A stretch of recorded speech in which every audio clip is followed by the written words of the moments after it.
Lovely to see how many people care, and the feedback's been lovely and so encouraging. So, yeah, you've had a lot of good feedback. Lots of good feedback. Yeah. Splendid. So, and how did it feel when the judges were so positive?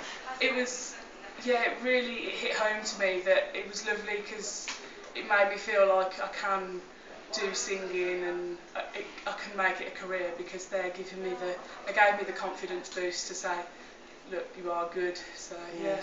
Is that sort of the first time you've ever really thought you are good? Well, I've gone through school, and I've always sung to audiences of 100 people at the max and things like that, and you get the feeling sometimes, oh, I could have done better and things like that. But then when I stood on that stage and I got that feedback, it was like, oh.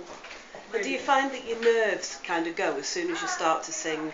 It's a whole nother realm. Yeah, as soon as I start to sing, I'm in my own world, and I absolutely love it. I can't describe it really. It's like a different world. And when I'm talking to people, I get really nervous and my shakes. And but when I'm singing, I absolutely go into a different world.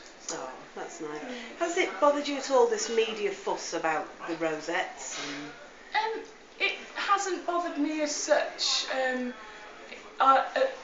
I formed the band I came to London in September to do music at uni, and I formed the band to get some experience, because I've never had experience singing out in the public really, and we've done a handful of gigs in local pubs and at uni, a few uni events, and it was just to get the experience of, because I've never been in front of a band and never really sung to public. I've only really sang to family, friends and people I know. Yeah. So no, it didn't bother me, but it was just it's a pain, isn't it? It comes up every year. It does, but I mean it was a story, so it didn't matter too much. So. Oh good, well it's good that it hasn't bothered you. Yeah. What are your plans next on Britain's Got Talent? Well, the plans next, if I get through to, which fingers crossed, I'm waiting to hear whether I'm through to the semi-finals, and then hopefully another soul classic that is bigger than It's a Man's World that I did on Saturday. Wow. But it's finding one that's bigger and better and being able to sing it as well as I did on Saturday. Right, so you've not actually chosen one? No, not chosen. There's a few that are going round and in discussion, but haven't chosen one yet. So. Awesome. Do you actually get to choose your own song, or do you get any input from the team? We get to choose our own song. It's a mixture of both, input from the team and input from me, and it's to get the best song really, because I mean they know what they're doing. So. Yeah, for sure.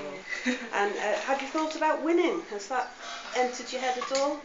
It has entered my head, but it's pushed to the back of my head, because it'd be an absolute amazing. It'd be incredible. I wouldn't know what to do. But yeah, I've thought about it, but I need to.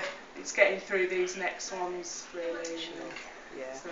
What's sort of, if anything, what are you dreading the most as you go through Britain's Got Talent? What I'm dreading the most is not giving as good performance as I did Saturday, because I feel that every performance you do, you should be better.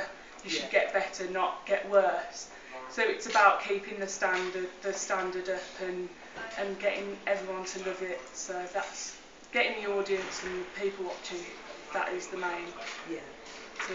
So they love it.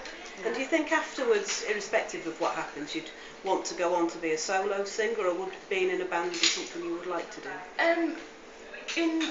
After it doesn't. I'd love to be a solo singer, but in my eyes, it's not so much where it is and what I'm doing. As long as I'm singing, it doesn't matter, because I love it that much. It doesn't matter if it's just one day a week in a choir or something. It's just I absolutely love doing it. So. Oh, that's great. Well, last thing, what would you do with the prize money?